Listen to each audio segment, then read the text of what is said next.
23-year-old Gaby Hawks, a senior at Brigham Young University, has a much different backstory than most students here in Provo. While the majority have stayed in one place growing up, or at least moved once or twice between states, Gaby has switched between countries, spending only about a third of her life in the United States.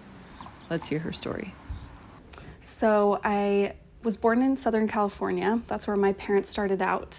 And then a couple years into their marriage, when I was about 5 years old, they got a job with the U.S. Embassy. So my dad learned that he would be stationed first in Mexico. So that's where I spent a little bit of elementary school. And I learned Spanish there. And then I moved to Jordan soon after, about 2 years after.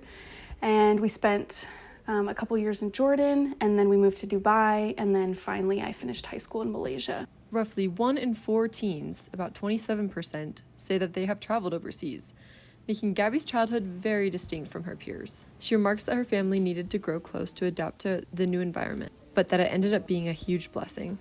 She has a very obvious love for history, culture, and for religion.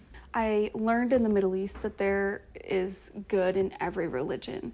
And I believe that every religion was inspired in some way by God. Gaby served her mission in Barcelona, Spain, which is where she met former mission companion and current roommate Grace Daniels.